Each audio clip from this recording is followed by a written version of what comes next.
Leader TV में एक बार फिर खुश आमदीद। हमारी बातें जनाब पीर मज़हर हक साहब से जारी हैं। पीर साहब, अभी आप प्रोफेशनल लाइफ में आ रहे हैं, आ गए हैं, तो आपने इबरत ग्रुप को छोड़ दिया और आपने पहली मुलाजमत कौन सी अख्तियार की? मैंने बताया हबीब बैंक में ट्रेनिंग ऑफिसर था। वो 3 महीने रहा, फिर इस्तीफ़ा देके फिर दोबारा इबरत में आ गया। फिर दोबारा इबरत में क्या किया? वहाँ के वही काम जो पहले करता था, वही काम शुरू किया। अच्छा, ये जो पूरा दौर है, 7 साल आप इबरत में रहे हैं, तो इस पूरे दौर में सिंधी लोगों की बहुत सारी जदोजहद हैं जिनका मरकज़ हैदराबाद है। ख़ास तौर पर 1 यूनिट के हवाले से, सिंधी में वोटर लिस्टें छपवाने के हवाले से, और बहुत सारी किस्सा हैदर बख्श जतोई कामरेड, उसका मरकज़ भी वही है। आपको कुछ उसके बारे में कुछ बता सकते हैं कि आप कहाँ कहाँ ख़ुद मौजूद रहे और उन जदोजहदों के बारे में अगर कुछ पता चले? देखिए, मैं इबरत में वापस आया और फिर वहाँ कुछ पौने 7 साल में वो भी शामिल है, क्योंकि वहाँ तो सिर्फ 3 महीने था। इबरत की जो मेरी कहानी है वो तो शुरू हुई थी 1964 अप्रैल से। तो आप अंदाज़ा लगा लें कि 6 अप्रैल 64 से पुलों से कितना पानी नीचे बह गया होगा। इस दौरान मैं आर्मी की सिलेक्शन के लिए गया, दोनों मरतबा मुझे ISSB कोहार्ट से रिजेक्ट कर दिया गया, और मेरी डेस्टिनी में यही था कि मैं पॉलिटिक्स में आऊँ। वो फिर इबरत में कंटिन्यू किया, तो वहाँ पर 2-4 वाक़यात तो ऐसे हैं जिसमें मैं ख़ुद शामिल था। मसलन मैंने बच्चों की जो पेज की जो मैं उसका इंचार्ज था, बारडंजी बारी, उसमें मामा मोजी एक पेन नेम था जिससे मैंने मतलब अपना उस पेज को चलाया, और 6-7 साल तो मैं ख़ुद था, उससे पहले कोई और होंगे। तो उसमें मैंने सोचा कि मेरे उस्ताद थे अजीज़ शेख, उसने भी कहा कि यार ये काफ़ी नहीं है, उसको आगे कुछ सोचो। मैंने कहा ऐसा करें, बच्चों का एक कन्वेंशन उन्होंने कहा कि बुलाएं। मैंने कहा फिर वो ख़र्चा कहाँ से आएगा? कहा तुम्हारा मामू है काजी सईद अकबर, उसको बोलो जिंदाबाद। मैं उनके पास गया, उनको कहा कि हम बच्चों का एक कन्वेंशन कर रहे हैं, क्योंकि उसका बैकग्राउंड ये था कि पाकिस्तान, यूनाइटेड पाकिस्तान में बंगाली ज़बान में बच्चों का कंपटीशन कराते थे, इंग्लिश में भी कराते थे, उर्दू में भी कराते थे। सिंधी वाहिद वो सूबाई ज़बान थी जिसकी अपनी ज़बान थी, जो MA तक पढ़ाई जाती थी। उसमें बच्चों को महरूम रखा गया। डिबेट, क्विज़ कंपटीशन, ऐसे राइटिंग, अब ये ऐसे हैं कि इसमें ये गैर निसाबी, इसमें सिंधी का नामो निशान नहीं था। तो मैं हमेशा पॉजिटिव में उसको सोचता हूँ। मैंने कहा भैया why not, we should do it our self. मैंने कहा सिंध में हम ये करेंगे, तहरीक चलेगी, उसके बाद और भी तहरीकें चलेंगी। तो हमने कुल सिंध बार कन्वेंशन, बच्चों का ऑल सिंध चिल्ड्रन कन्वेंशन बुलाया, और उसकी पहली जो 3 नशिस्तें थी वो अमेरिकन सेंटर तिलिकचाड़ी पे की, वहाँ निज़ाम कुरैशी साहब होते थे। कौन सा ईयर है ये? 1965। उसमें हमने ये पहला कन्वेंशन, क्योंकि मैं 64 में तो इबरत में आया, 65 में वो हमने शुरू की, और आखिरी नशिस्त जो थी उसकी वो म्यूज़िकल इवनिंग वो बसंत हाल में की, जिसमें रजब अली पहला इनाम उसको मिला, छोटा बच्चा था।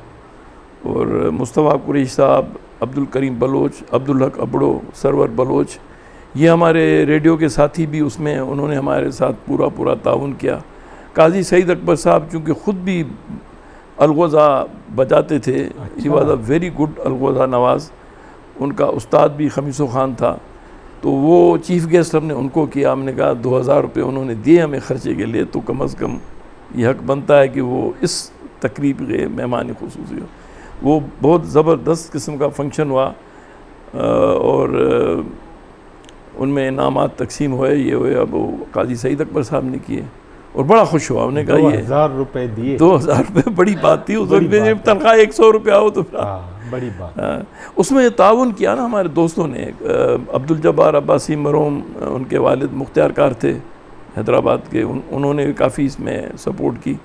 वो कालम भी लिखते थे चाचा सिरोटो के नाम से, और आफ्ताब चन्ना मरहूम जो थे, मेहताब चन्ना के भाई, वो भी उसमें बहुत अच्छा एक कॉलम वो भी लिखते थे हफ्ते में। और सिबगतुल्लाह मेमन मरहूम, वो बहुत बड़े बिजनेसमैन के बेटे थे जिनका शाही बाज़ार में दुकान था, जिनका MQ उमर उन्होंने जला दिया किला ऑपरेशन में।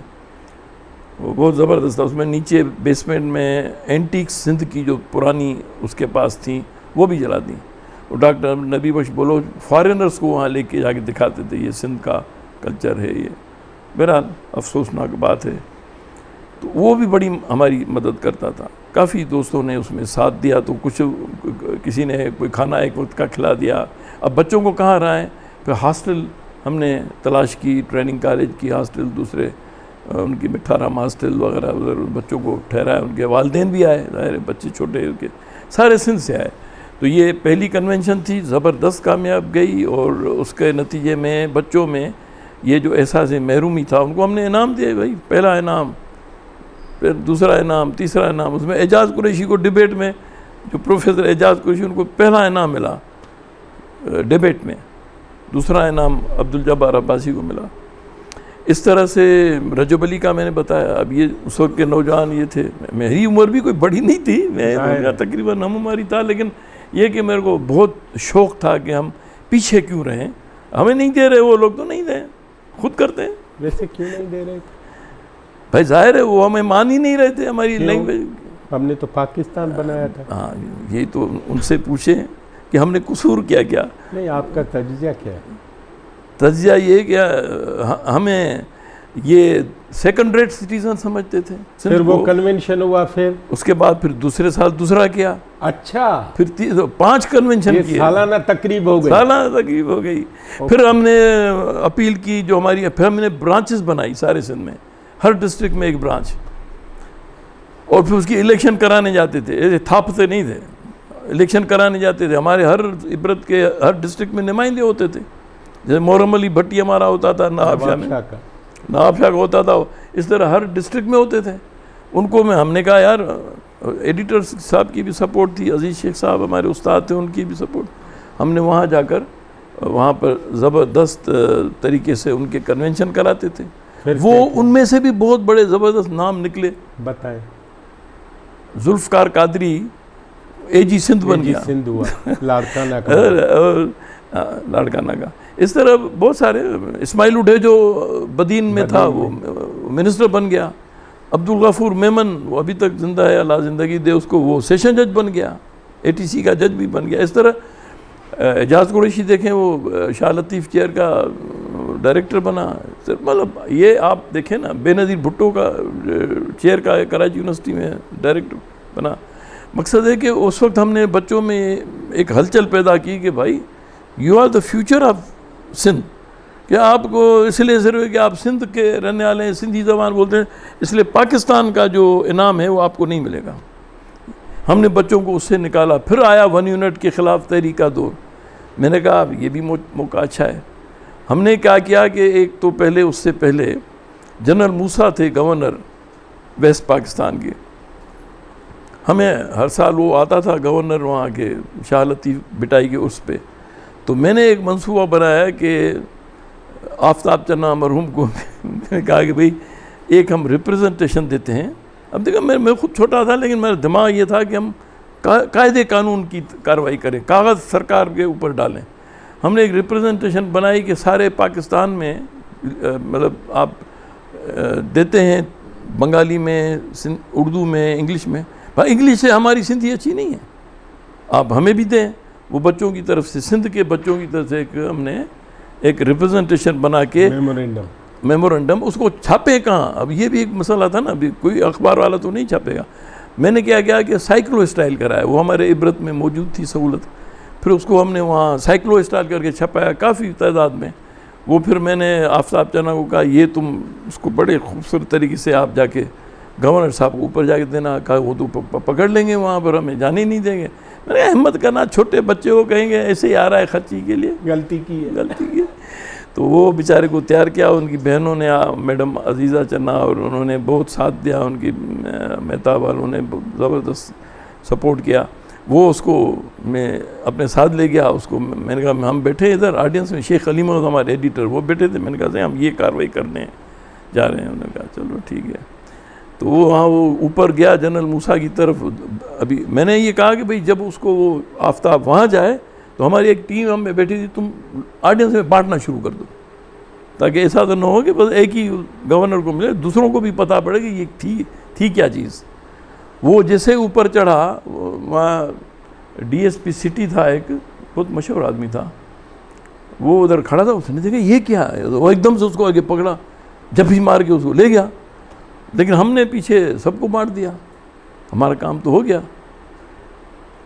तो गवर्नर साहब के साथ अल्लाह बचाए आखून मरहूम वो वज़ीर कानून था वेस्ट पाकिस्तान, मोहम्मद खान जूने जो रेलवे का मिनिस्टर था, वो भी उधर बैठा था।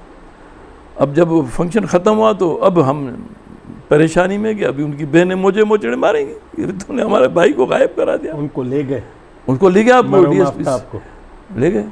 डीएसपी सिटी था, मशहूर आदमी था, आपको भी शायद, हम उस ज़माने में तो बहुत मशहूर था, डीएसपी सिटी के नाम से ही मशहूर था, नाम उसका अभी मैं भूल रहा हूँ। बहरहाल अब अलीम शेख को मैंने कहा सर अभी मदद करें, ये तो आपके जानने वाले होंगे, आप इबरत के एडिटर हैं। कहा चलो। अब वो दोनों वज़ीर साहबान जैसे गाड़ी में बैठे, अलीम शेख साहब ने ऐसे से शीशे को क्या उसने अल्लाह बचाया खून ने खोला, इस तरफ बैठे थे। जी फरमाइए शेख साहब।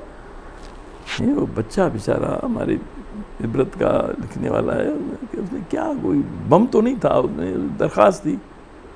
उन्होंने क्या किया कि ऐसे देखा आखून साहब का, उसको जुनेजो साहब को, जुनेद साहब ने जैसे सुना ही नहीं। उन्होंने कहा गाड़ी को आवाज़ चलाओ, गाड़ी चलाओ, चले गए। उस दिन मैंने अलीम शेख की आंखों में आंसू देखे, मेरे आंखों में भी आंसू आ गए। हमने कितने बेबस है, पाकिस्तान हमने बनाया बेड़ा, यहाँ तो हम चोहड़े भी अच्छी तरह उनको इज़्ज़त मिलती है, हमारे अपने वज़ीर तो हमने कहा ये हमारे अपने हैं ही नहीं, जो हमारे इतना भी हमारा ख्याल नहीं किया। हमारा इबरत सबसे बड़ा अखबार था, हाँ ज़ाहिर नुमाइंदा अखबार। बहरहाल वो दुख की रात थी, मैं सीधा आया हैदराबाद, सीधा इनके आफ्ताब के घर पे गया चोर बन के। मैंने कहा सॉरी। क्या कहाँ गया, कहाँ है, आ जाएगा आ जाएगा। अब्दुल जब्बार अब्बासी जो बाद में डीसीपी बना, उसको मैंने कहा, उसने कहा मैं कोशिश करता हूँ।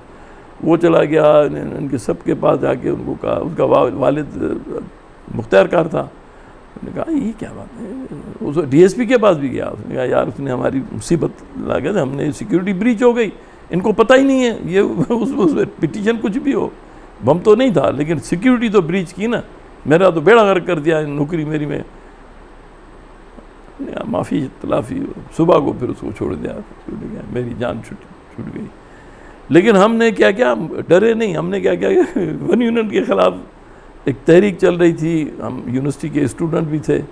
रात को अली अकबर बरोई, इकबाल मेमन और ये सारे हम दोस्त, कुछ नाम बताएं। और अली अकबर बरोई अभी वकील है, इकबाल मेमन जिसको जाम साकी के साथ गिरफ्तार किया था, वो हैदराबाद का जो बिजनेसमैन, नहीं वो नहीं, वो बिजनेसमैन पीछे से फाइनेंस वो करते थे, वो नहीं, उसको नहीं है। लेकिन हाँ वो हम 3-4 थे, और भी थे, यूसुफ मेमन भी था शायद, और भी थे जो हमारा क्लास फेलो यूनिवर्सिटी है।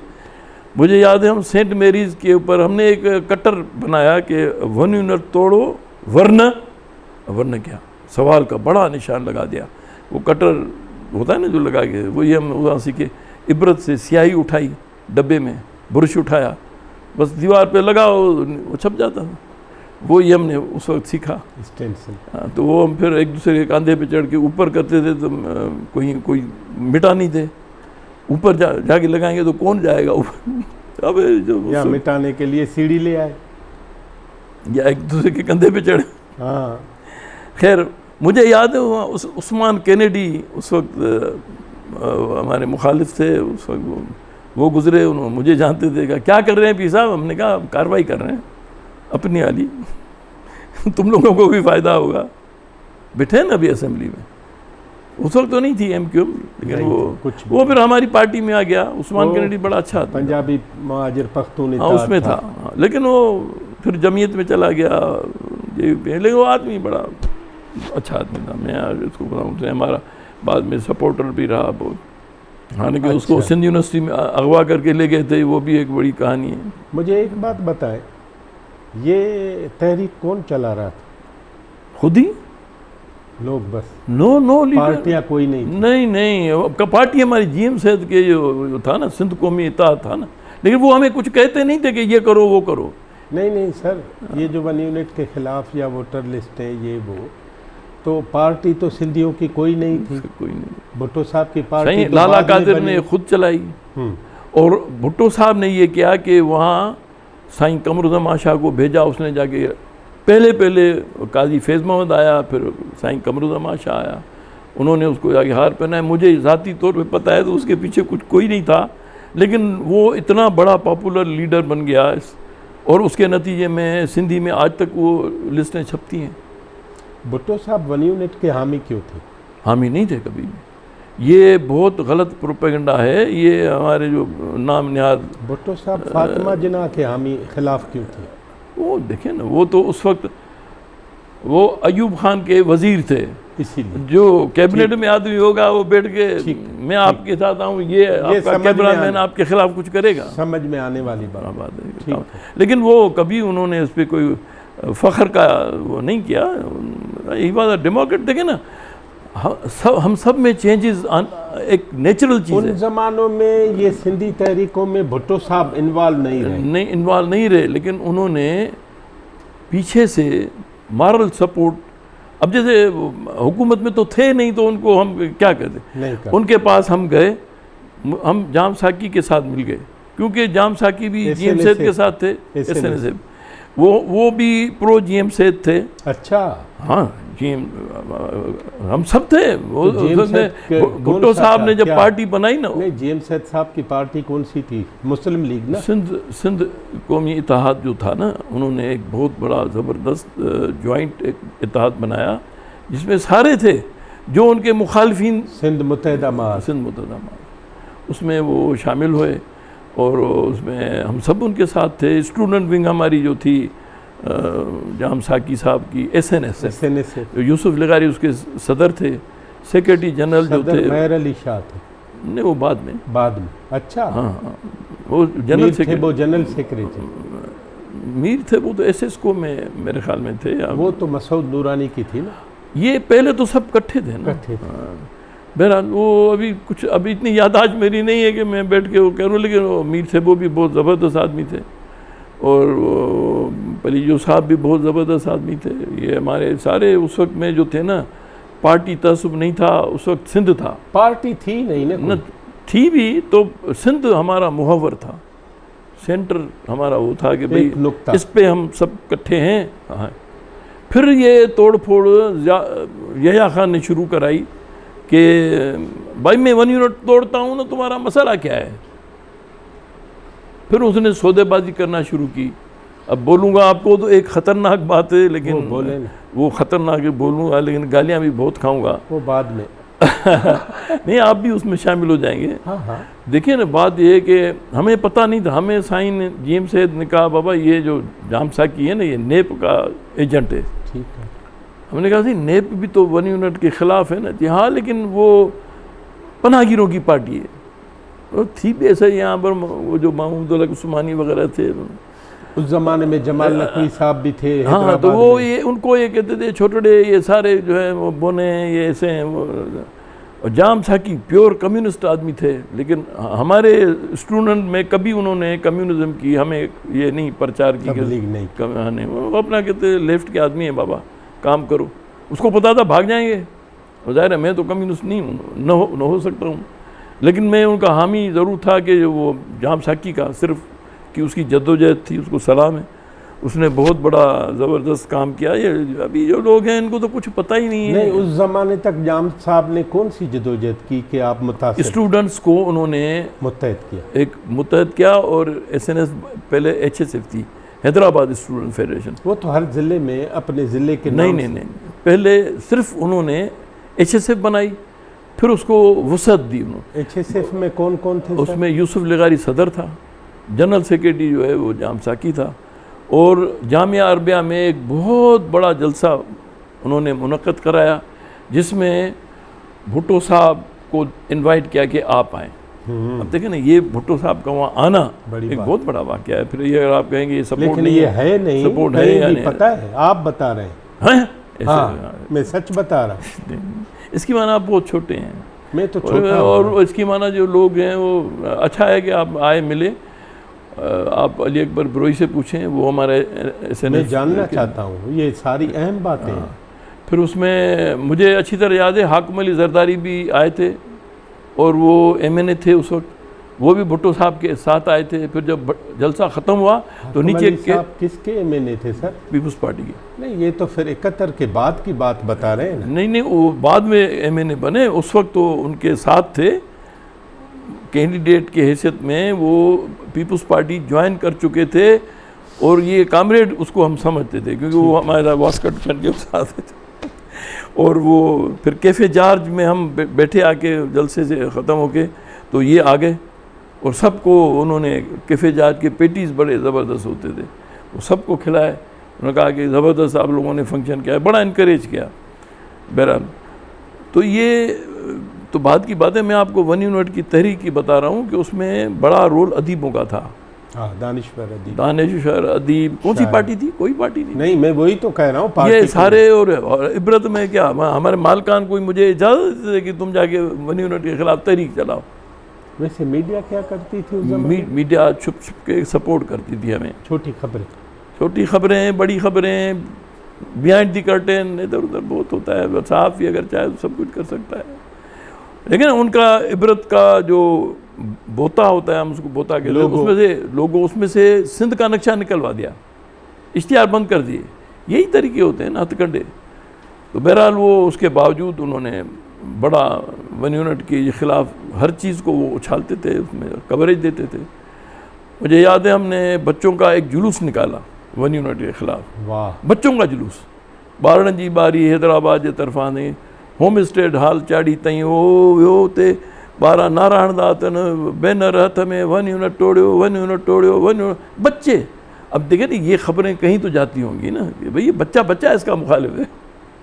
तो ये एक दिन की कहानी नहीं है, ये बहुत लंबी तहरीक चली। उसमें अदीबों ने, शायरों ने और हमारे सब लोगों ने इसमें हिस्सा मिलजुल के लिया।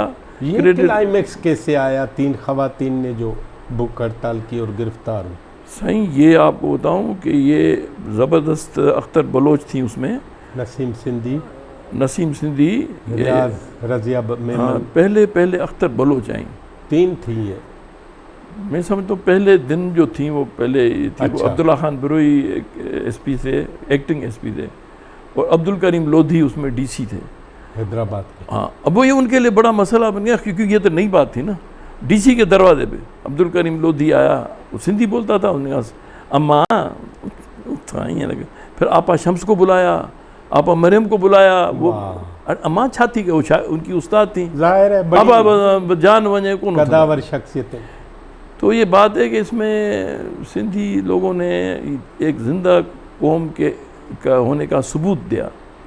और मैं आपको बता दूं, सिंधी देखने में बड़ा सादा सबमिसिव है, लेकिन जब वो बिगड़ा ना तो ये आपने देखा MRD की तहरीक में कैसे। बाद में बात करेंगे। नहीं, मैं आपको बताऊं कि खास हिस्सा तहरीक में, लेकिन मैं आपको बता रहा हूँ कि ये देखने में सबमिसिव हैं, लेकिन अगर खड़े हो गए ना शेर की तरह, फिर वो ये उनको रोकना फिर मुश्किल है।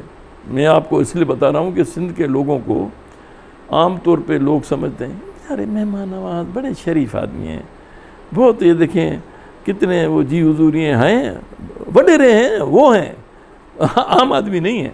अभी मैं आपको एक और बात बताऊं कि मैंने अपने पॉलिटिकल करियर में देखा कि ये जो वोट मिलते हैं ना पीपल्स पार्टी को, ये आम आदमी देता है। ये बड़े आदमी सिर्फ इस प्रेशर में पीपल्स पार्टी में बैठे हुए हैं। और पीपल्स पार्टी ने जब भी, बेनज़ीर भुट्टो ने ख़ास तौर जब भी देखा कि अब ये वडेरे काबू में नहीं आ रहे हैं, उन्होंने अमीन लाखे जैसे आदमी को खड़ा कर दिया, मुस्तफ़ा बोजदार जैसे आदमी को खड़ा कर दिया। मैं भी कोई बड़ा आदमी तो नहीं था। हम लोगों ने जेलों से इलेक्शन कैसे जीती। ये बात है कि बेनज़ीर भुट्टो साहब को ये पता पड़ा कि नहीं, वोट पीपल्स पार्टी का है। लेकिन हमें ये सोचना चाहिए कि ऐसी ताकत को ज़ाया नहीं करना चाहिए इस जोम में कि हाँ बस सब लोग हमारे इशारे पे हैं, तो लोग इतने अंधे भी नहीं हैं, उनको पता है भाई 15 साल में जो पीपुल्स पार्टी नहीं, वो तो पीर साहब अभी आगे आपसे बहुत सारी बातें करेंगे ना। 15 साल में तो हमने ये देखा कि 3 सूबों में पीपल्स पार्टी कम से कम है नहीं, बाकी एक सूबे में बची, सिंधियों की पार्टी है ना, सिंधियों की इसीलिए सिंधियों की पार्टी बच गई। हालांकि उसको हमें इस पे फख्र है। हालांकि डरना उन लोगों को चाहिए कि ये एक सूबे तक ये पार्टी क्यों आई। हालांकि पहले भुट्टो साहब को इक़्तिदार पे पहुंचाने के लिए बेनज़ीर वो पंजाब ही है, अब वो पंजाब आपके साथ नहीं है, ठीक है। लेकिन मैं एक दूसरा सवाल उस ज़माने का पूछ रहा हूँ, ओरिएंट होटल का वाक़या क्या था? ओरिएंट होटल का वाक़या भुट्टो साहब को जो भुट्टो साहब को जो रहने नहीं दिया, कमरा नहीं दिया, वो नहीं दिया क्योंकि मेरे नाना थे, वो इनके चेयरमैन थे, होटल ओरिएंट लिमिटेड ग्रुप था, इबरत भी उसमें था। उन्होंने भुट्टो साहब ने तो इस होटल का इफ्तिताह किया था। अच्छा। और वो पत्थर भी उधर लगा हुआ था और हम खुद उस तकरीब में मौजूद थे। भुट्टो साहब से हम वहीं मिले भी थे। उन्होंने हमें, एक मेरे दोस्त ने कहा इस पे लिखवाओ ऑटोग्राफ, तो मैंने सोचा ऐसे तो नहीं लिखना चाहिए ना, उनको दें। मैंने लिखा फ़ख्र सिंध जनाब ज़ुल्फ़िकार अली भुट्टो करके मैंने दिया, तो उन्होंने पढ़ के मुझे ऐसे करके देखा, चुप करके उस पर लिखा I am not fakhr Sindh, I am servant of Sindh. ये यादगार है। वो दोस्त बेचारा फोत हो गया, वो आप देखते तो ये तो मैं चश्मदीद था वो जिनके पास मुजीबुल इस्लाम मेरे क्लास फेलो थे, ये मुनव्वरुल इस्लाम के रिश्तेदार थे, भुट्टो साहब की जो उनकी बहन थी उनका रिश्तेदार थे। मेरे ख्याल में मिफ्ताहुल इस्लाम उनके कज़िन थे, उनके इस्लाम साहब के, उनका बेटा था। तो फिर होटल पे क्या हुआ, पहुँचे? तो उसके बाद होटल में तो उनका इफ्तिताह गया। मैं आपको इफ्तिताह वाली बात बता रहा हूँ। उसके बाद जब भुट्टो साहब आए स्टेशन, रेलवे स्टेशन हैदराबाद पे, हम भी वहाँ गए, बड़ा जुलूस निकला, बहुत बड़ा ज़बरदस्त जुलूस, हम जुलूस के साथ थे। तो हम तो लड़के सब नौजवान उनके साथ थे, हमें ये बाकी पता नहीं था कि पीछे से क्या हो रहा है। बाद में ये पता पड़ा, उस वक्त तो ज़ाहिर है वो उधर तो होटल में तो नहीं आए थे ना, जो उनको पहले ही उन्होंने इतला कर दी थी मीर साहब को कि यार होटल नहीं, वो होटल था कर्जे पे, PIDC के कर्जे पे था। उन्होंने कहा कि होटल तो हमसे छीन लेंगे, ये होटल बंद कर देंगे। बड़े इंतकामी लोग थे ना, अयूब खान के थे, तरक्की का धूड़ थी, तरक्की थी। उन्होंने अपने गंधारा इंडस्ट्री में हबीबुल्लाह, गोहर अयूब, ये थे ना, तरक्की इनकी हुई, हमारी कहाँ हुई। हम लोग तो धूड़ हैं, छाई में थे। ये होटल एक सिंधी ने बनाया, वो कर्जे पे, PIDC से कर्जा लेके, वो भी उनको हर वक्त डर। उन्होंने अपना पॉलिटिकल कैरियर भी, जो वो उनका जो जिगरी यार था भुट्टो साहब, उससे भी इन्होंने बेवफाई की, छोड़ दिया उनको उनके कैरियर। लेकिन उनको पता था कि होटल चला जाएगा, बंद हो जाओ। फिर उन्होंने किया, उनको पता पड़ गया, उन्होंने बंद भी कर, वो कर्जे की प्रेशर डालना शुरू किया कि वो काजियों को सीधा करो। मतलब भुट्टो साहब को जगह भी नहीं दी, नहीं दी, डर से खादोब से बंद भी हुआ, खुक भी न भरी। ये कहलवाना चाह रहे थे ना? नहीं, मैं बिल्कुल नहीं, मैं तो देखें, बात सुने, मैं इसीलिए मेरे को ज़िंदगी में ये सबक मिला कि पॉलिटिशियन को बिजनेस में नहीं आना चाहिए। जैसे अभी एक बिजनेसमैन पाकिस्तान की किस्मत का मालिक बनने जा रहा है, जिनके थ्रू जा रहा है, उन्होंने कहा था कि मुल्क का गद्दार है। तो आपकी पार्टी के तो आधे बिजनेसमैन लीडर है। कौन? आपकी पार्टी के उसमें आधे लीडर है बिजनेसमैन। नहीं, बिजनेसमैन है, लेकिन लीडर तो कोई भी नहीं है ना बिजनेस में। देखिए, मैं आपको बताऊं, जो बिजनेस करेगा ना आदमी, उसको ये सोचना चाहिए।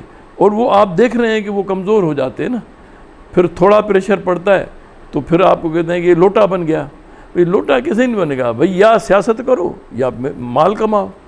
ये दोनों, ये हम सिंधी में कहते हैं ना कि हिकड़े हथ में बगितरा को नहीं था, एक न्याम में 2 तलवारें नहीं आएंगी। तो ये मैं अपने ये दादा का मौक़िफ़ बता रहा हूँ।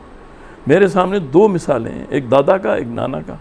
नाना ने बिज़नेस भी किया, सियासत भी की, दोनों में से चले गए। लेकिन दादा ने सिर्फ सियासत की, और वकील थे प्रोफेशन। तो हम लोगों ने भी यही किया, मैं भी प्रोफेशन में, मेरा बेटा भी वकील, हम लोगों ने यही सोचा। मैंने बेटे को भी समझाया, मैंने कहा माल कमाओगे तो सियासत नहीं, इज़्ज़त मिलेगी आपको अगर आप अपने प्रोफेशन में पैसे कमाओ। वकील को इतने पैसे कमाए, मैंने अपनी ज़िंदगी में बहुत पैसा वकालत से कमाया है। अभी भी मैं वकालत कर रहा हूँ। देखिए ना, वकील कभी रिटायर नहीं होता, बूढ़ा नहीं होता, जब तक सांस में सांस है चलता रहता है, वकालत चली। अब हमने, हमारी फर्म है दादा के नाम से, पीर इलाही बख्श लॉ एसोसिएट्स, वो मुजीब चला रहा है। मैं सुप्रीम कोर्ट का केस आता है तो मैं कहूँ मुझे दे दो। तो मतलब है कि प्रोफेशनल आदमी हो ना, जैसे कायद-ए-आज़म भी एक प्रोफेशनल था, सोहरावर्दी एक प्रोफेशनल था, उनके लिए आसान है ये। उनके ऊपर करप्शन का कोई इल्ज़ाम लगा नहीं सकता। लगा सरवर्दी पे कोई, उनको कहा ये गद्दार है पाकिस्तान, करप्शन का लगाते हैं ना, उन्होंने कहा ये पाकिस्तान का गद्दार है। अब सरवर्दी जिसने पाकिस्तान बनाने में उसका बड़ा रोल है। पीर साहब, करप्शन की बात हुई है, इस नशस्त का आखिरी सवाल लगे हाथ करप्शन पे ही पूछ रहा। करप्शन ने सियासत का नुकसान कितना किया है? अगर स्केल 1 से 10 हो तो करप्शन ने, सवाल दोबारा कीजिए। अगर स्केल 1 से 10 तक हो तो करप्शन ने पाकिस्तान की पॉलिटिक्स का नुकसान कितना किया? 10 के 10। नाजरीन, ये थे जनाब पीर मज़हरुल हक साहिब, साबिक वज़ीर तालीम, साबिक वज़ीर हाउसिंग, साबिक वज़ीर कानून, और दादू और उनके अपने दादा पीर इलाही बख्श साहब से लेके आज तक सियासत को संभाले हुए। तो इनसे आज की ये नशस्त पूरी हो रही है, और अगली नशस्त में हम पीर साहब से आगे की बातें पूछेंगे। उन्होंने वज़ारतों में क्या किया, क्या नहीं किया, क्या करना चाहिए था, क्या नहीं करना चाहिए था। पीर साहब, आपकी बड़ी मेहरबानी। हम फिर मिलेंगे इंशाल्लाह।